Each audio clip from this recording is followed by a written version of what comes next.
You're really good at avoiding the question. Name drop someone. That one I definitely can't. Everybody knows this, and you know, unfortunately, it was famous because it got flipped on a mailbox. Because he drilled a mailbox and flipped the car on its side. I'm super happy because, you know, unfortunately there was an accident, but the body kit stayed on the car after it flipped over. Today we are going to be talking about body kits. This is the wide body program for the Rolls Royce Cullinan. Full front bumper, which integrated DRL, so there are lights on the bottom of the grille.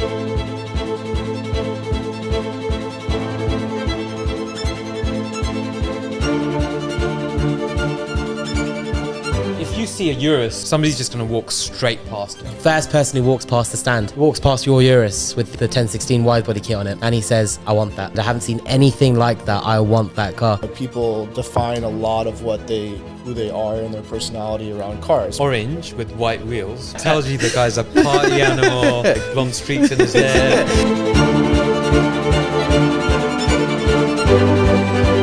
Hi guys, and welcome to another episode of the GVE Podcast. This is episode 4, and today we are going to be talking about body kits and customizing your car. So today I have Anthony, George, and Peter from 1016 Industries from the US. And today we're going to be talking about body kits. George, what do you think?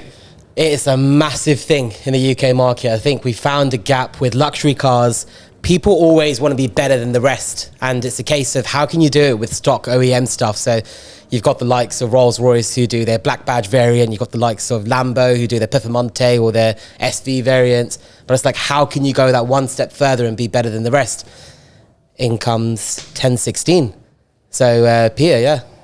Yeah, it's nice to be over here. I think, as the guys said, we're from the US. I think it's the first time I've been in the UK for probably almost a decade. So it's definitely a different market, but definitely something that we've seen grow everywhere.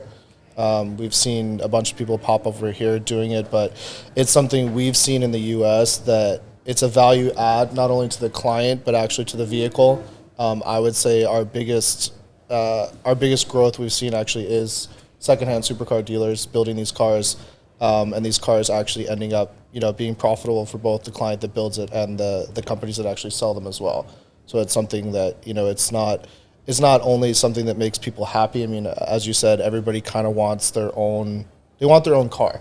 Like you can go to Ad Personam and Lamborghini, you can spec your car, you can go to, whatever, your MSO with McLaren and do it. But there's something very interesting that, these cars kind of like take on their own personality. We've been talking a lot since we've been here about social media and, how people present their lives, how they present their businesses, stuff like that. And people's cars have always been something that represents who they are. And that's something that we've really tried to capture.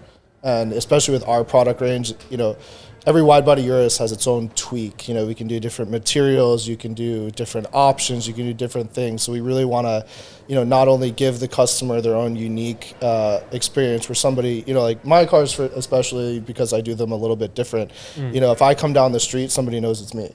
So you've got, like you were mentioning before, that you've got 4 720s? No, we have 2 720s and a 765. Oh, sorry, I beg your pardon. So yeah, 2 720s. One is a full exterior carbon, exposed carbon 720. Yeah, I'm the crazy psycho that drives it's partial blue carbon, partial black carbon, but the entire body of the car is exposed carbon fiber. So our wide body kit for the 720 replaces the entire car. That's crazy. So that car, it's been through 3 or 4 different iterations. I've driven it 20,000 miles. Is that the one you blew the engine on? No, that was the other one. Okay. Yeah, not yet. So, that for me has been a journey of, how far can we go with a car? We've literally replaced the entire vehicle. That's kind of the pinnacle of what you can do to a car, which is pretty much replacing every single panel on that car. Yeah, not only that, we replaced the full interior. So I didn't, at the time, MSO wasn't really getting into the non-special cars. So you couldn't go to MSO and get a full blue interior. So I have full blue suede and Alcantara on the interior. We redid the entire thing. My Artura, when we ordered it, now I could do that. I spent 3 hours speccing the interior of my Artura, but at the time, you couldn't do that. So we did our own wheels. The kit's fully aero tested. It's on its 3rd iteration of, like I said, was black carbon, now blue carbon, full Brixton Forge wheels. It really is my car.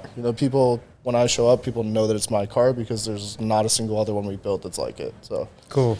So look, we're here at the biggest motoring show probably in the world at Goodwood, and you know, there's one thing that we realized at the showroom, and that is that, you know, if you see a Urus on any one of these stands, somebody's just going to walk straight past it, right? There's just nothing different. You can go in the car park and probably see 20 Uruses in there. I'd multiply that by 3 at least, I would have thought, right? The crazy thing is, this morning, first person who walks past the stand, he walks past your Urus with the 1016 widebody kit on it, and he says, I want that. What is that? I've just come from the Lamborghini stand. I haven't seen anything like that. I want that car. There you go. And to be honest with you, the widebody kit was one thing, but it was also the wrap as well. So the sand-coloured wrap, and then he saw how aggressive it looked with the arches and the rear diffuser. And in my personal opinion, I think subtle kits look nice. So I think it's pretty crazy how you've taken the whole widebody thing that the likes, I won't name other people, but they're taking that to an extreme. But you've done it to make it look OEM. So that is quite hard to do, really hard to do. And we see a lot of our competitors, and whatever you want to call them. I mean, at the end of the day, we do the same thing, but I think we're very different. But they try and make it look like the car's different. When you walk by our cars, we want you to notice it's different, but ask if it's from Lamborghini, if it's from Rolls Royce, if it's from Range Rover, you know, or McLaren. Like, we want you to have that experience that, hey, maybe I could have ordered it like that. That's just a very different philosophy that I have. We're very aggressive, but we spend so much time on, like, you know, little fillets, little changes, little aspects that go with what's there, but still make the car much different. Quick, when you mentioned on your 720 you had a full carbon body. So is that a 1016 thing? You do full carbon panels? Yeah. So I think, you know, we A to Z, as we've been talking all today, we own everything that we do. Our manufacturing, our prototyping, our everything. So we're kind of able to do a lot of things that maybe other people can't do. I think we're 5 years old and we're building full carbon cars. And like, if you wanted to order an exposed carbon full kit for your McLaren, we would have it to you in under 6 weeks too. Wow. And again, because we have the manufacturing power, we have the ownership of everything, we're able to do a lot of things that other people can't offer. And that is a very bespoke thing. I mean, if I was going to build out that car for somebody else, they'd be spending upwards of $400,000 to have that. David, I think you need to go full carbon on your Urus. Yeah. Full carbon Urus. So 1016 full carbon Urus in the UK. Let's do it. So that 720 program, we actually have not built a single kit that's the same. So we did only 17 examples. It's a limited thing, but we don't have a single car that's the same. Wow. Like every single person, you know, there's a satin carbon one, there's exposed black carbon. You know, mine's partial exposed blue carbon. We have a full exposed forged carbon car. So you can do a lot. Like, it hasn't been blue finished lacquered yet. Carbon. Yeah. So we can do Nice. whatever colored carbon you want, and like that for us is again because the ownership of the process. That's like a normal production thing for me. We've done a blue carbon Urus. We've done a green carbon Urus. Oh wow. We did a full exposed. It was 24 karat gold flake widebody Huracan. 24 gold carat flake. It's crazy. Like the car goes outside and it sparkles like a crazy piece of carbon fiber. And then we actually did that would look insane. And then we did the same thing. Like we have this ability to put like a sparkle. So it was like it was a green sparkly full exposed wide body Huracans in Dubai. That sounds very antique. So again, it's what we talked about. We have a ton of different materials, done a ton of different capabilities to like really make it your own. But yeah.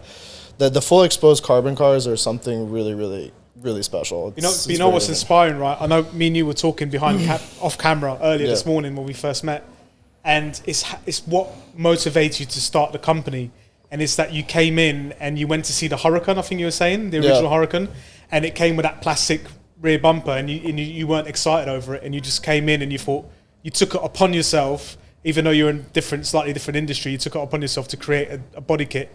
And as from a consumer point of view, rather than from a company or you know point of view, and I think that's quite inspiring. Yeah, I mean, you look at brand new, like, you know, when you went from the Gallardo to the Huracan, huge design change. Yeah, you go look at the back of the car, and it's this huge piece of plastic on a $300,000 Lamborghini. It's the same with the Urus, right? When the Urus first came out, there was no carbon rear diffuser. It was Correct. literally just a big piece of plastic at the back. Yeah. Especially the early ones. Yeah, I'm it? doing my job for the planet. We're recycling plastic, so we're replacing it with carbon fiber. So I have a war on plastic. And, very expensive plastic. Yes. Right? Very, yeah. Well, on the topic of money, now here's the thing: the UK is always, what would you say, like 10 years behind America in terms of trends? I think, the whole follow fashion trend. It's almost follow. I know what you're about to say, following so like, the US. Look, the whole body kits and modifying your cars and this, that, and the other on supercars especially is only a recent thing down here, right? Would you say, like in terms of body kits? So It was always there, wasn't it? But it was like very focused on the likes of Land Rover and the main cars like that. But supercars, not supercars, definitely a new thing. So thing. suddenly there was that gap, and now you're coming into that gap. Now the point that I'm trying to make is the UK market is very price sensitive, right? So you will get the odd customer that will be like, look, I'll spend, $100,000 modifying my car. But then you have most of them are saying, okay, what's this going to do to the value of my car after I've spent, $100,000? Will I be able to recoup the majority of that $100,000 when I come to sell it, right? Yeah. So what's your views on that? Because I guess what you can't tell us is how the UK is going to react to these kinds of body kits. But what you can tell us is how has it happened in America? So there's a couple of different things you said there. Obviously, even for us, access to these cars, I think, has changed with both financing options and just, I don't know, maybe because I'm like in the industry, it's become more normal for these cars to be around. So I think they have more cars. I think the platforms are different, but, we also, the second part of that question in terms of price, we have the same thing where we have various levels of people that, it takes a certain amount to be able to afford one of these cars. That's step one. But then there's, how much does somebody want to spend, modifying the car too? That's why we have different materials. So we offer the same type of packages and different materials based on somebody's budget. But what we've seen, which is the conversation that we had, is in terms of luxury SUVs especially, the wide body kits, when you put the car together, it's actually something where what you spend on putting the car together with the car, it's actually it's a business case. People are ending up selling the fully built projects. Either you drive your car 10, 20,000 miles, it's going to go down. You don't lose any money. So let's take an example. I think let's take an example then. 21 Urus, right? Yeah. We put a 1016 body kit on it in the US. Yep. It would sell for around. Yeah. So it's what we were saying is it would be, I think it was like 270, 260 MSRP, right? Yeah. You're probably putting retail dollars. Yeah, right? US dollars. And if you do retail side, one of those builds is about $100,000. That's your installation, body kit, wheels, tires, suspension, car fully done, and those were flipping for about $500,000. So 1 second, let me get my numbers right then. So that's 270 plus 100, $370,000, and those cars were then flipping for $500,000 US dollars. Now, okay, surely, right? You drive the car for 10,000 miles, right? You're going to see a big depreciation. That's what we're normally used to, right? Yeah. 10,000 miles, you bought the car for $500,000 US dollars, you put 10,000 miles on, surely it's going to be going for like 450 grand. Yep. What would you say? Is that like 450 was what I was going to say. Okay, fine. So the price does come down a little bit, but actually you'd expect the price to come down without a body kit anyway, right? Yeah. But okay, fine. The funny thing is, I think, so value retention is a major thing with anyone who's looking to buy a car right now. And before body kits came into play, you mentioned two things. So Lamborghini do Ad Persona and McLaren are doing MSO, Ferrari do Attilia. People are spending up to 150, 200,000 pounds on just going to this tailor-made, bespoke custom department to make their cars bespoke to themselves. And surely they would think, I'm spending this money up front, am I going to get it back? But it sort of clicked in their head and the market's seen it now.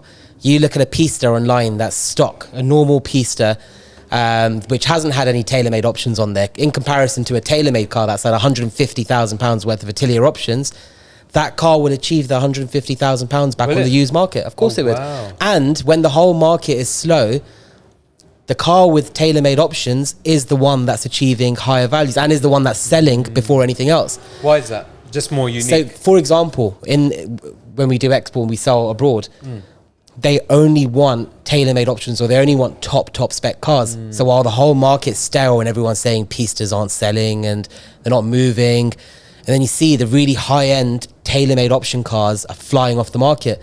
But then you put that ideology onto body kit cars, and then you have a look online, you're thinking, oh, hold on a second, the G63 market seems to be slowing down a bit, it's a bit stale, or the Land Rover market is slowing down a bit, it's a bit stale. I guarantee you that Land Rover, 2023 Land Rover, we put a 1016 kit on, it's not even on the market. Anthony, how many inquiries you had in it today? Yeah, I mean, we always have people asking for... No, but today, just walking along that... Oh, that Land Rover outside, free, just in the first 2 hours. Just today. And yes, so just for the viewers, so they know, we've actually gone into a partnership with 1016, and actually we've converted 4 really response that we're getting at Goodwood right now. Crazy. It's just the proof's in the pudding, right? The proof's in the pudding. We parked that Range over there. There's supercar galore here in Goodwood, and that satin black Range Rover with your kit on it. And I kid you not, the first couple of hours of opening the doors, we've had people walk around it, take pictures of it, and serious inquiries saying, we want this car, we're interested in this car, how do we do it, where do we get this kit from? And it's a new Range Rover. I had one guy come in early in the morning and say he doesn't like the normal Range Rover, and he saw that and he goes, he's fallen in love with it. He went from one extreme to another, and it's the amazing thing to take from that is a couple of hours, well, even just 1 hour ago, the customer who's standing here, and he's like, Land Rovers are dead. Can't do anything with them. They're willing to give it to me. They said, do whatever you want with it. And it's true, the market is dead on Land Rovers, but we've got supercars for sale everywhere around, and they've seen a body kit Land Rover, and suddenly it's got 3 live inquiries on it in an hour when nothing else is moving on the market. And that's the power of making the car stand out with the body kit. That is the power of having a body kit on your car to achieve maximum money. So this whole stigma attached to someone saying, I don't want to spend any money on a car up front, I don't want to add these extra options, I don't want to put a body kit on, I'm never going to get the money back.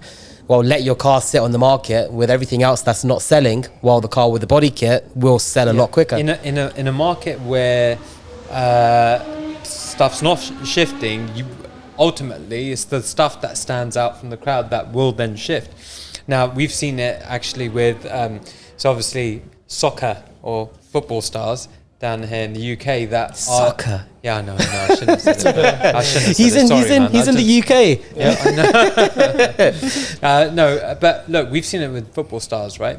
That are inquiring with us at the moment, and we've just sold a couple of Defenders. Yeah. And off the back of that, we're getting so many inquiries. Hey, I want a Defender, but I want something that's the body kit unique. On it. Yeah. Body kit. G63s body kits. G63s, unbelievable, right? Peter, release it. Please release it. Yeah, we've heard that a million times. Yeah, it's coming. It's coming. Okay, that's exciting news. You don't understand how many of them are going to sell. Yeah. Right now, so you were mentioning football stars. So now is the transfer window. Yeah. So we're having people come from different countries, and they're coming here and they'll be like, I need a car, I need this. Yeah. And you're spot on. They all want body kits on their cars. They want to be different. They want to be different, right? Because all of them have access to all these cars. Yeah, anyway. They can go directly to the dealer and get a car. Buy a Urus and buy a G-Wagon. Back to your point on like tailor-made and MSO. So if you build a car like that, you're counting that somebody's going to have the same taste as you, and you're also mostly putting on a special car. And it's like with body kits and the obviously we both have partnered with Inostech, which is the wrap company. You have the ability to still make something special, but then you're not counting on the fact that somebody has to have the same taste as you to move the car. You're able to change it, you're able to wrap it, you're able to do something different with it. You're able to still give somebody a unique thing, but you're not counting that all the options you put together with TaylorMade are something that somebody wants. And I think, also with the luxury SUV, you have the ability to transport more than 2 people. That's another key aspect of that. Your body kits, this is a genuine question now, I'm not sure about this, but with your body kits, can someone come to you and say, I love what you've done with the Cullinan, but with the red diffuser, I might want to make the exhaust tip stand out a bit more, make it a bit wider from the back. Are you able to bespokely customize kits for individual specifications? Yeah, I mean that's something that my team hates when I do, but I mean that's my happy place. My happy place is creating stuff. Wow. So we have the ability with 3D printing technology, again, owning the technology that we have. Pretty much if somebody came to me and wanted to design their entire car, I could do it for them. That's no problem. insane.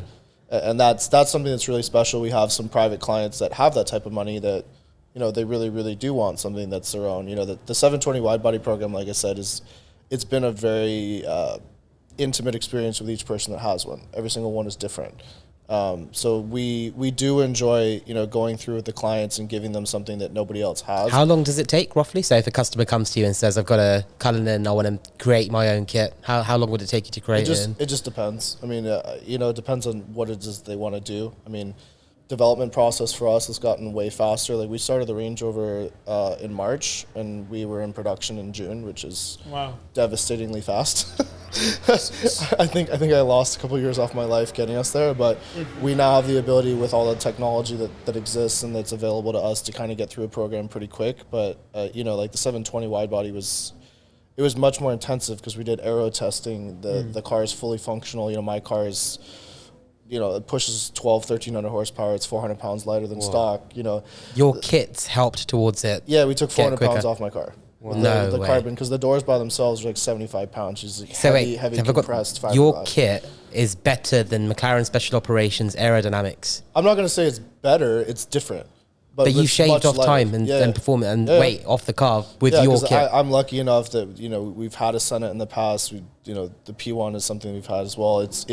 I actually like my car on the track, because I'm a track person. I'm not a straight line person. I don't care. Like, that 720 on the track is probably one of the best cars I've ever driven.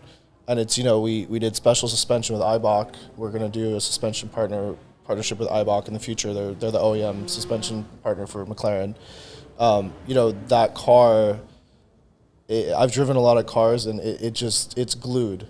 For having that much power, it's just like glued to the ground. And we spent almost a year and a half going through making that kit.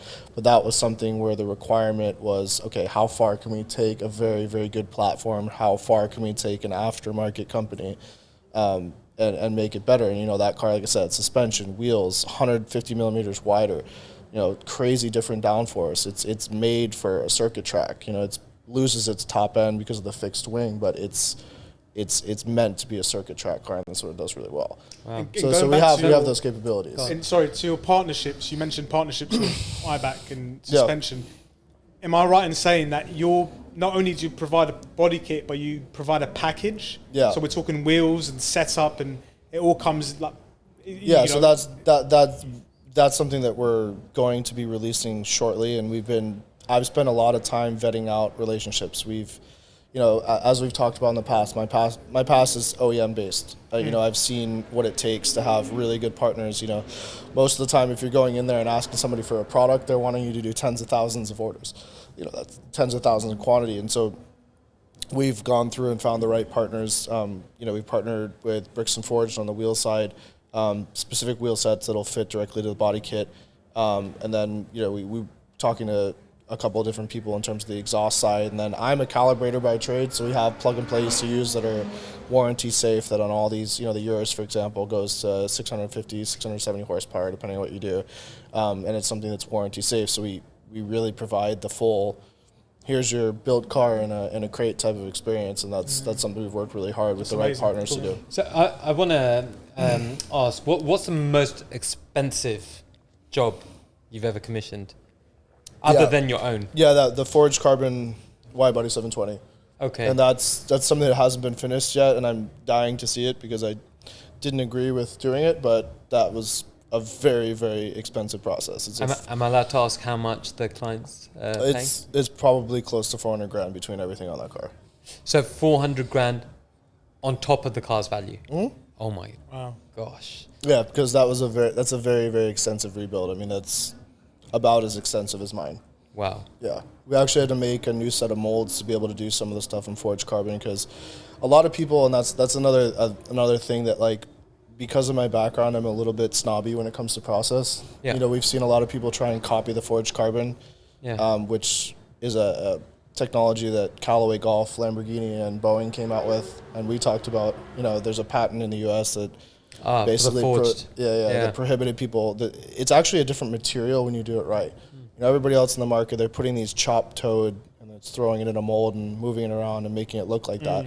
And that's why we told you to bring the Performante kit and show people, because the Performante has the factory forged carbon. We actually use the real material. That's crazy. The real material is a crushed. It's literally like a thick toothpaste. It is identical to the factory carbon. We were walking around it. I was doing a video with Kamal, and you've got this attachment which goes on the rear bumper, and you can't see the difference. Yeah. I was trying to stand there and figure out what's factory and what's I couldn't figure out That's what was crazy. Yeah, so you have the depth, you have the swirl, you have it is the real material, and we figured out how to do a process that would allow it to be tangible for aftermarket, people buying price-wise, but it's actually a lot easier for us to make from a manufacturing standpoint, but the tooling is much more expensive because it's a pressed compression process with heat. If we did it the real way, which gets into our conversation about the OEM manufacturing that we're working towards, we can stamp out a part with forged carbon in 11 to 20 seconds.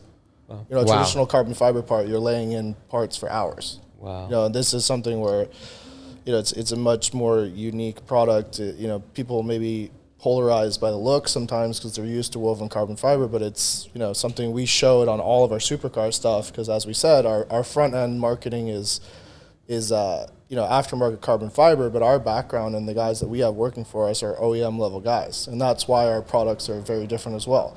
We have the knowledge, we have the experience, we have the technology, we have the stuff behind our parts to be making the parts that come on the car in the first place. That's where I come from. That's where my team comes from. We're all OEM-based guys. We have a very different philosophy. Could you combine that forged carbon that's being used for Lambos and Performantes to other kits? So let's say someone's got the Cullinan, but they want their Cullinan to match their Performante, which is a forged carbon. Could you make a forged carbon kit for a Cullinan? Yeah, all the tooling that we've developed, as I just said, we just did a fully forged carbon 720. I was the first person that was putting forged carbon on non-Lamborghini product. And we pushed that for a reason. We're the only person that was making forged carbon at the time, so I'm like, all right, cool. I sell you one piece for your McLaren that's forged carbon, you're going to have to come back to me for the rest of your kit. You don't have an option.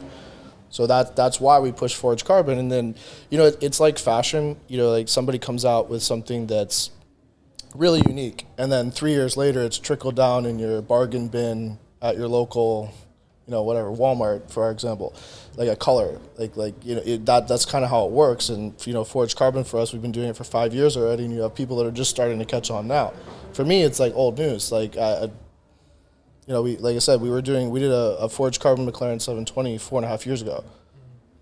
It just a full car or the full kit? No, full car, carbon. just like our V1 kit. So that's again, something that was very unique. We were doing it on cars where people doesn't even make sense, but you open the door of a 720, and from the factory, the fender liner is forged carbon. Forged carbon, Yeah. So, question, with forged carbon, is it as strong as normal woven carbon? Because am I right in saying forged carbon is broken bits of woven carbon put together with resin? Yeah, it's in a resin matrix. So it's a catch-22 question. I mean, the advantage of forged carbon is you can do really complex 3D shapes that you can't tuck fabric in woven carbon. So forged carbon, because it's a press process, you can do it thinner because you're compressing it a lot heavier, and you can do much more unique shapes, and that's why people do it. Obviously woven carbon is usually specifically strong in only one direction, whereas forged carbon doesn't have that. So it kind of depends on how you apply it, but obviously, all the tubs of the cars are woven carbon. That's, it's a complicated question to answer. It's a yes and no type of thing. Just depends on the application. So 1016 coming to the UK and trying to capture this part of the market, right? And ultimately, we're going to be assisting in putting that word out of the Urus widebody kit, the Performante, all the Cullinan as well, which is amazing. That Cullinan's a showstopper. It's a showstopper, right? It looks so mean. I had someone come earlier and they said, do you know what? He just had the Rolls Royce badge. He's like, I've got the Phantom, I've got the Ghost, I've got the Spectre on order. I hate the way the Cullinan looked. Yeah. because it looks like a black cab. A black cab London Everybody taxi. says the same thing. Yeah. And he's looking I'm around not it, and he was like, "This looks insane. This has made me fall in love with the Cullinan." Oh, wow. How amazing is it to hear that? It's amazing. And look, so we're putting that word out, but I suppose the UK supercar and luxury car owners will want to know, well, okay, who else owns these types of cars, right? And normally people look towards celebs, right? So they see what footballer owns Mansory, for example, and then they'll buy on the premise of, I don't know, who's it? Jesse Lingard owns a Mansory kit, right? Yeah. On his Urus. So in the US, who are the famous? Can you give us some famous names that own 1016 Bodykits? So we're like, this is hard for me. Like, I don't want to give specific names, but because like we have really personal but private relationships with our clients. But like, we agree with you that like, I've seen, baseball for us is huge. Like, we have a lot of major baseball players, Latin American music stars. We do have some high A-list celebrities. We have DJs. Again, like, the funny thing is like, all these people, they're like artists in their own right. So there's like an appreciation back and forth of the uniqueness of it. And going back to your talking about some of these other brands, the other thing I will say that's I don't know if it's unique to us, but it's rare with us, is that you'll never have a replica of our kit. There's a lot of these other top brands where there's replicas coming from one part of the world or another. It's not real. And, people have We've access. seen this before, by the way, haven't we? Yeah, So replica kits. They'll sell They it do to they'll sell it to their friends, or you'll buy a car and they'll say, well, this is a genuine product, where it's $100,000 kit they're buying for $10,000. You will never have that with us, based on the business model that we've set up around the globe, where we've protected our trademark and our copyright in the places where you would get a replica kit from. You're gonna have a certified product. It's gonna be genuine, and you have that peace of mind that you're getting something that truly does cost that much, that is that unique and isn't fake. And why is it no one can copy it? Huh? Why is it no one because can like copy? I said, the areas where they're going to get copied, we've protected everything with patent copyright, and then we have licensed that out to localized companies within that country, and they'll go fight. Our distributors that we have and our manufacturing partners that we have will go fight, and that's why the Urus. Again, it's not an arrogant thing, but if you have a Urus, the number one kit to get is ours, and you will never see a copy of that kit, and we haven't seen a copy of that kit. We've blocked at least 10 different people trying to sell copies of our kit, and because of the actual background and the legal groundwork we've done to protect our brand, you just can't do it. And it's really unfortunate to see, like, you mentioned Mansory, but I think probably, and I hate using names, it's nothing on Mansory, but I think at least half of the Mansory Uruses in the United States are not real. No way. But that affects their brand image, right? Because on these fake kits, surely the quality is nowhere near as good as the real kits. Correct. So if someone might think they've got a real Mansory kit on their Urus, and the kit starts falling apart because it's fake, then it makes that brand look worse, right? But that's why we did it too. Again, it's protection from all directions. We're protecting ourselves. We're also protecting our investment, because it's not cheap to get to one of these kits. Like, I'm telling you, like, it's a very expensive process. We've worked really, really hard. Like, I've spent millions and millions of dollars creating a process that allows me to do it a lot more efficiently and a lot cheaper, but it's still very, very expensive. The opportunity cost with supercars, it's not the same as like an M4, where you have tens and tens of thousands made every single year. You have a very limited opportunity to purchase one of these cars, just because they're, I think the Urus, they make 10,000 a year globally. And then the opportunity cost to actually sell a kit or have a kit is much lower as well. That's what we were talking about earlier. You doing small production rather than this mainstream tens and thousands of kits a month. You're doing small production kits, and it's really interesting. But again, you're never gonna be purchasing a car with a 1016 kit where somebody upcharges you $150,000 for a fully built car when it's only worth $10,000 more because it's a replica kit. Well, we've seen it in the showroom ourselves, haven't we? Yeah, we've seen some really bad examples offered to us, and then we basically insist on the customer providing genuine Brabus invoices. Yep. And then they can't, and then it's like, oh, all right, thankfully we passed on it, right? Look, ultimately, what you're doing there is great, because it is securing that customer, and then they have faith in the brand, and then ultimately, as the customers have faith in the brand, the residual value maintains itself, and then that also allows the finance companies to have faith in it. Yeah, that's the good one as well for finance companies to see residuals. It'll be interesting Super to see, important. Yeah, what's your thoughts on that? Because you get to see rates every single day, and you know what the finance companies are valuing cars at. Now, are they taking into consideration, I've got this Urus, I've got this body kit, and I know that I've paid, I don't know, 60,000, 70,000 pounds for a body kit and the wheels. Will the finance company incorporate any value into that? So for sure, yeah. The way financing works, just for the people who don't understand, is most people will do a balloon on cars of this value, meaning that you have a final residual figure at the end of the term. So if you go for a 3-year term, you'll have, as per example, let's say 60% balloon after 3 years. So you're able to give the car, sorry, it looked like someone was opening the car there, but they weren't. You're able to either hand the car back, or this is what the car is going to be worth after 3 years. Now, that's going to be super tricky if you're paying £50,000 extra to a stock Urus, and then the banks are saying, hold on, that stock Urus is 60% of a stock Urus, which is 50 grand less, is going to be this.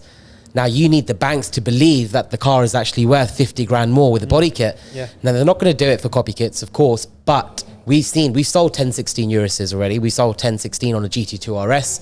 And the banks have actually verified it, and they're happy to say we'll put a balloon based on the inflated price of the car because of the body kit. Wow. So the proof is in the pudding. It's happened.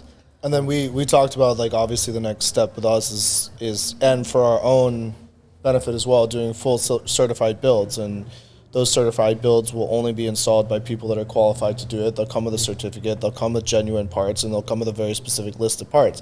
That way, from my perspective, you know, we know who built it, we know the parts on it are quality, you know, everything from the exhaust, the wheels, the tune, the body kit, everything. And you know that you're getting a quality product that will come with a warranty with it that'll protect your investment as well. So that's an extra step for us. It's like these fully built cars are very special. They need to be, you know, certified. They need to be supported, and the customer needs to get their value out of it as many ways as possible. And it's another way to do it. And going back to what you were saying, George, with the kits is and the residual values. Yes, it's down to the kits, and yes, it's proof of is in the pudding. Quality is great, and the banks are starting to recognise that. But also, what I find we do in GVE, what most dealers wouldn't do, is actually educate the banks. Yeah. So how many times I've heard you speak to finance companies, and I've spoken to finance companies, and they've come back with residual values, and we've got to say, hold on a minute, no, the car's got this, and we show them examples, and we send them literature. They do their research, and it might take longer, but it's up to GVE and us to educate the banks, and that is something that I think that most dealers wouldn't do. They wouldn't go through that. So it's stages that we take. But as it's well. almost like a table tennis game. You're hitting back and forward. So the banks will then say, hold on, no, this is the value. This is what cap meaning like a black book. This is what the trade value of the car should be. This is what it is. And then you have to go back saying, no, this is the invoice. This is how much has been paid for the car up front. This is how much has been invested into it.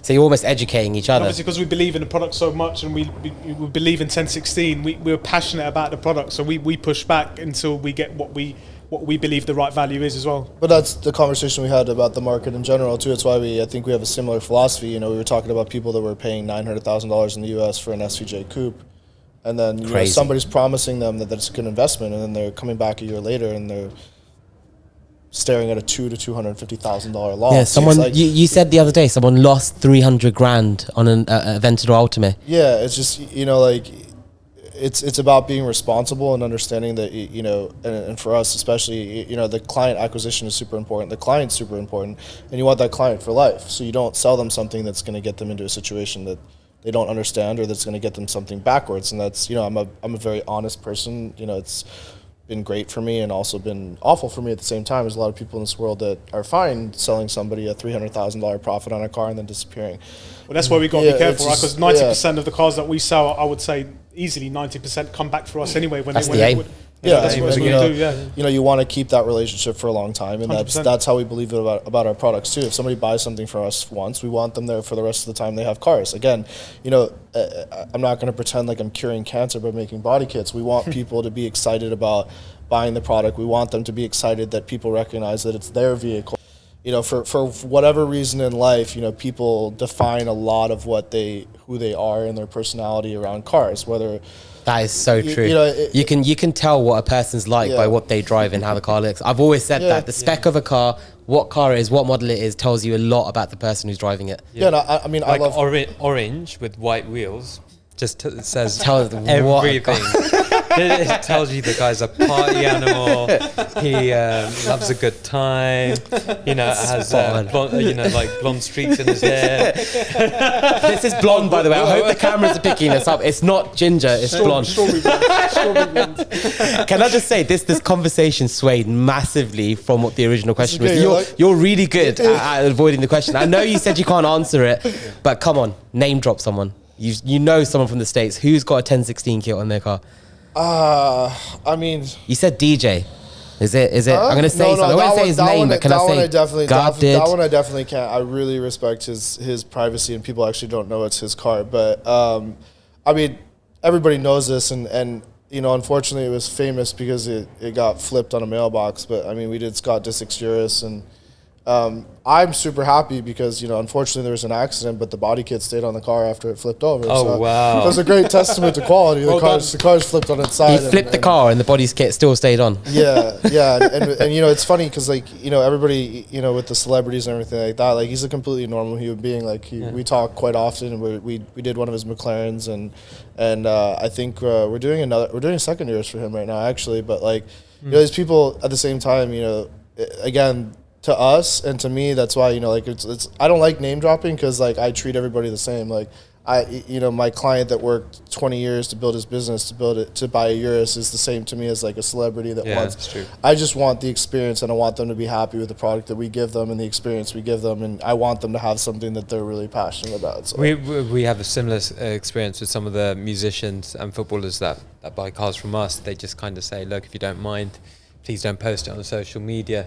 And it's for a couple of reasons, right? One is security. They just don't want somebody to know that they're driving that car. And then so I remember we had a footballer say, listen, you know what, we're on the edge of relegation.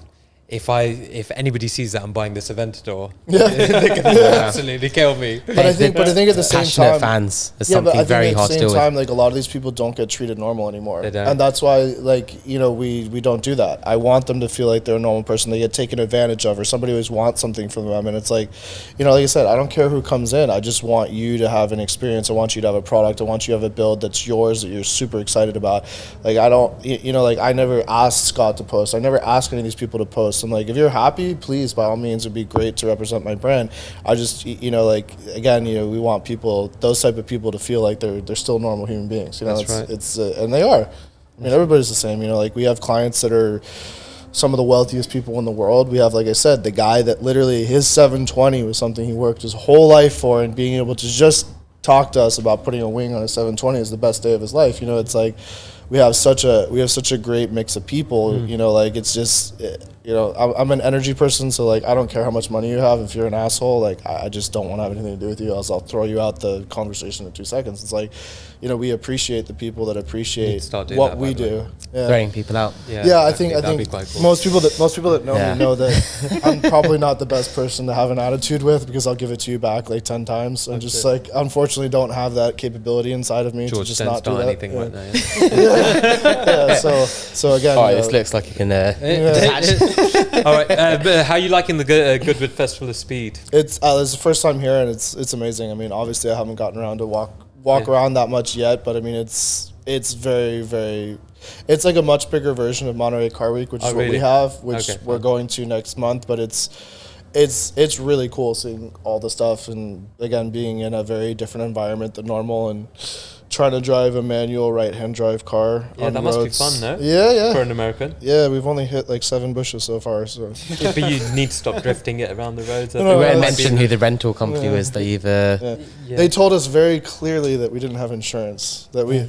Well, my Amex covers it. Okay. Okay, I was about to say, please don't. No, Yeah, that's not something you want to mention on the podcast. For the That's a good very of, subtle flex. yeah, my for the covers good of everybody in the country, I'm no longer trying to drive. Yeah, okay, I've let James. Our James is driving me around because I think I turned Just for down. the record, that's not that James there. It's a different James. I turned down the appropriate way in America, which is the wrong side of the street, like 3 times when I got here. So I was like, you know what? I don't feel like dying. Like, No, the funny thing was, they just got to the showroom and I came down and I saw you in a hysterical fit and I was like, "What's up?" Yeah, just I text a lot while I drive. Oh my God. And it's really hard to do it with the manual stick shift, especially when you're driving on the left and you're meant to drive on the right side in America. I think we almost killed about 3 people. Oh my God. yeah, literally, like I had to give up because like I'm so used to it. No, it's so funny because James is like again, we've made jokes about him. He's whatever. He's still out trying to look for the rest of his trousers. I think he's trying to find the rest of his pants right now. Yeah, just so everybody knows, my marketing manager has very short pants and very white ankles, so we've been making fun That's of been him the joke all of the day. day. Yeah, because he was pushing all the way to red line. And Just for the record, this is all on private land. Nothing was on the main It was road. on a and- farm. Absolutely. Yeah, exactly. Yeah. Okay, guys. So there you have it. 1016 Bodykits. Amazing addition to your supercar and your luxury car. We've seen it firsthand in applying the body kits. The fitment was great. The look is just absolutely out of this world. And we can't wait to keep on working with you guys in the future and doing We've got a lot of cool stuff coming. Yeah, We're excited. G63. Yep. You were mentioning the Urus Performante kit. Yep. We're going to need to get in at some point. Yep. But it's just a host of different kits that we need to start working RS6 widebody we should be doing soon as well. Yeah, I'm so excited for that. Yeah. That was a pet project for me. I love Audis, so. Audi RS6. Well, this is the country to do it, and it's such a popular model down here. Really right? popular. Yep. And so, look, we're going to carry on with Goodwood Festival of Speed, and we'll see you guys next time. See you later. Take it. Thanks.